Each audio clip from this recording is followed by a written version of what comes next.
تاریخ کو فرمایا 10 تاریخ کو مینا کی وادی میں فرمایا فَلْيُبَلِّغِ الشَّاهِدُ الْغَائِبُ، میرا پیغام آگے پہنچاؤ۔ تو اب جب ہم نے پہنچانا ہے تو ہم نے تو کرنا ہے، عمل ہے یا نہیں کرنا تو ہے، اچھا عمل ہے یا برا عمل ہے، کرنا ہے۔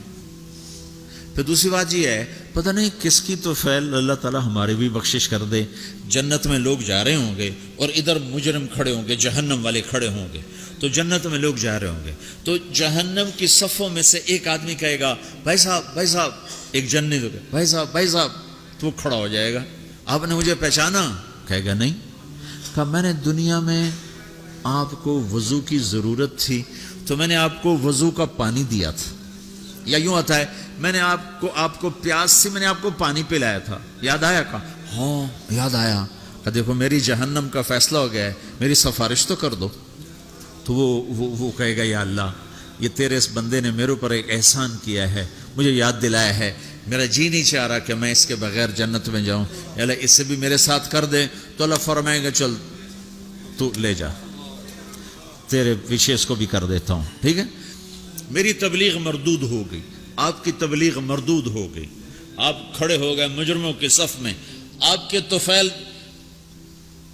سینکڑوں آدمی جا رہے ہیں جنت میں، پانی پلانے والے کی سفارش قبول ہو جائے گی تو جس نے تمہیں جنت کا راستہ دکھایا اس کو بھی تو کچھ حق ہوگا کہ نہیں ہوگا؟ تو بھائیو تم بڑی دور رہتے ہو، تبلیغ کے کام کو کام بنا کے کرو، اور کرنے والے کو آسمان سے نہیں اتریں گے اور بے عیب نہیں آئیں گے، یہی عیب دار۔ یہ تو اکثر ماشاءاللہ نوجوان بیٹھے ہو، یہیں کی پیداوار بیٹھے ہو، اکثر تم میں اب جو انڈیا سے آئے اور وہ تھوڑے ہو چکے ہیں، یہاں کی نئی نسل پروان چڑھ چکی۔ تبلیغ کا کام کرو، تمہاری زندگی بنے گی، سنورے گی، تمہارے اپنی اگلی نسلیں وہ اللہ کے فضل سے ایمان اسلام پہ باقی رہیں گی۔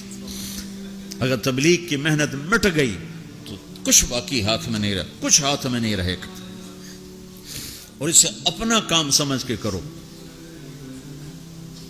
اگر میں غلط آدمی ہوں تو میری وجہ سے تم نماز چھوڑو گے؟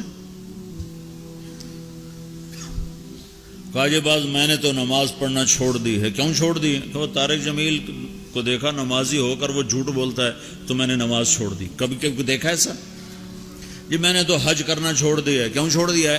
کہ وہ حاجی صاحب حج کر کے بھی وہ ہیرا پھیری کرتا تو میں نے حج چھوڑ دیا۔ کبھی کوئی ایسا پاگل دیکھا ہے؟ صرف تبلیغ پہ آ کے نزلہ گرتا جی ہم نے تبلیغ چھوڑ دی۔ کیوں؟ تبلیغ والے ایسے ہیں تو کیا کرنی تبلیغ؟ اگر تو تبلیغ طارق جمیل کی ہے پھر تو مجھے تولو کہ اگر میں ٹھیک ہوں تو کرو، میں غلط ہوں تو چھوڑ دو۔ لیکن جب تبلیغ بھی اسی رب کا حکم ہے جس نے نماز کا حکم دیا، تبلیغ اسی رب کا حکم ہے جس نے روزے کا حکم دیا، تبلیغ اسی نبی کا امر ہے جس نے ہمیں شریعت دی ہے، تو مجھے کرنا ہے۔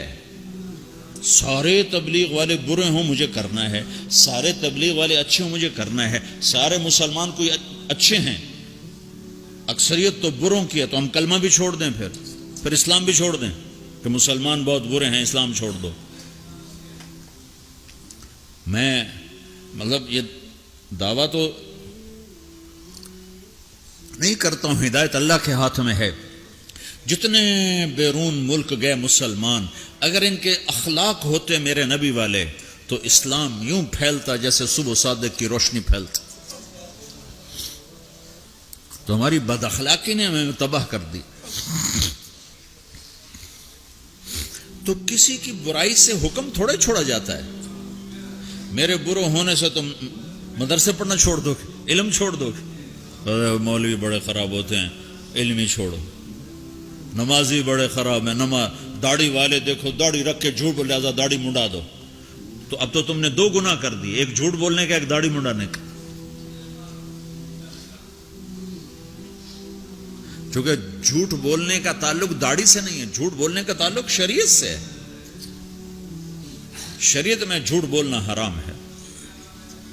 تو بھائیو تبلیغ کا کام ہر مسلمان کے اسی طرح ذمہ ہے جیسے نماز ذمہ ہے، روزہ ذمہ ہے، حج ذمہ ہے، زکوٰۃ ذمہ ہے، ایسی تبلیغ بھی ذمہ ہے کہ اپنے دین کو بھی باقی رکھو، اپنے دین کو بھی کی حفاظت کرو اور اوروں تک بھی پہنچو. پتہ نہیں کتنے لوگ تمہاری وجہ سے ہدایت پہ آ جائیں گے. ایک دفعہ جنید جمشید میرے سامنے بیٹھا اور اتنا رویا کہ اس کی ساری یہ داڑھی نا تر ہو گئی، اس کے منہ سے تھوک نکل یہ ساری داڑھی گندی ہو گئی اور آنسو بہ اور کبھی ایسے گرے کبھی ایسے گرے. میرے سامنے بیٹھو، کبھی یوں گرے اور کہے مولوی صاحب میں تیرا احسان نہیں اتار سکتا، تمہیں نہیں خبر تم نے مجھے کہاں سے نکالا، میں تیرا احسان نہیں اتار سکتا، میں تیرا احسان نہیں اتار سکتا، میں تیرا احسان نہیں اتار سکتا، تمہیں نہیں خبر تم نے مجھے کہاں سے نکالا. اور روتے ادھر گرے. مجھے کیا خبر وہ کیا کرتا تھا. تو ایسے کتنے ہیں جن کہ ہمارے چند بول اس کو اس گندگی سے نکال سکتے.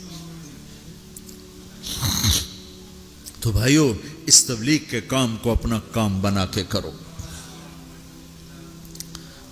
اس کو کسی کے ساتھ مت جوڑو کہ وہ برا ہے تبلیغ چھوڑ دو، وہ اچھا ہے تبلیغ کرو. اور یہ صرف علماء کریں، ہم نہیں کریں گے، نہیں، سب نے کرنا ہے. اس وقت اللہ کی غیبی مدد تبلیغ کے ساتھ اور اللہ کا ہدایت کا نظام تبلیغ کے ساتھ چل رہا ہے. باقی جتنی دین کی محنتیں محدود ہیں، بڑھ نہیں سکتی. میں خود 10 مدرسے چلاتا ہوں لیکن محدود ہیں. 1000 سے اوپر میں لڑکے نہیں داخل کر سکتا. میرے پاس 1000 کی گنجائش، اس سے زیادہ کی نہیں. میں کہتا بھائی جاؤ کسی اور مدرسے میں جاؤ، میرے پاس گنجائش کوئی نہیں ہے. تبلیغ ایک ایسی محنت ہے جس کا کوئی کنارہ ہی کوئی نہیں. بحر نا کنار ہے، نہ گہرائی کا پتہ ہے، نہ لمبائی کا پتہ ہے، نہ چوڑائی کا پتہ ہے. چوروں کے پاس بھی جاؤ، ڈاکوؤں کے پاس بھی جاؤ، زانیوں کے پاس بھی جاؤ، شرابیوں کے پاس بھی جاؤ. ہمارے علاقے میں ایک وہ طوائفوں کا اڈا ہے، وہاں پہنچ گئے. طوائفوں کو جمع کیا، انہوں نے میں نے بیان کیا تو اس میں کوئی 10-12 لڑکیوں نے توبہ کی جو ناچنے کے لیے دبئی آتی تھی. اگلے دن ایک لڑکی تو اڈا چھوڑ کے بھاگ گئی اور اپنے رشتہ داروں کے پاس چلی گئی کہ مجھے پناہ دو، میں اس گندے کام سے توبہ کر چکی. 3 دن کے بعد ایک لڑکی میرے گھر پہنچ گئی، میرے گھر، فوزیہ اس کا نام. کہ مولانا میری جان بچاؤ، میرے بھائیوں نے مار کے مجھے میرا سر پھاڑ دیا ہے، وہ کہتے ہیں تمہیں یہی کام کرنا ہے، ہمیں روٹی کما کے دو. اور میں نے ان سے کہا ہے میرے ٹکڑے ٹکڑے کر دو، میں یہ گندا کام نہیں کروں.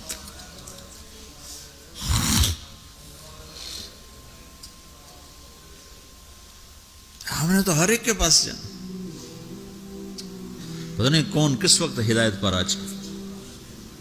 تو بھائیو میری آج کی اس مجلس کا خلاصہ 2 باتیں ہیں. ایک یہ کہ دین اپنے اندر لاؤ، دوسری ہے دین کو لوگوں تک پہنچاؤ. اور دین کی بنیاد ہے اللہ سے تعلق، اللہ کے حبیب کی شریعت. اور آپ کی شریعت میں 2 چیزیں ہیں، ایک عبادت، ایک اخلاق. اس سے آپ کی زندگی مکمل ہوگی، آپ ایک خوشبودار ہوگے. اس کو لے کر پھرو. تو نیت کرتے ہو سارے بھائی؟ 4 مہینے، جن کے 4 مہینے نہیں لگے وہ آج نیت کر لو 4 مہینے لگانے کی، ٹھیک ہے نا؟ جب تمہیں اللہ اس کی توفیق دے 4 مہینے کی، سارے بھائی نیت کر لو. کرتے ہو نا بھائی سارے بھائی؟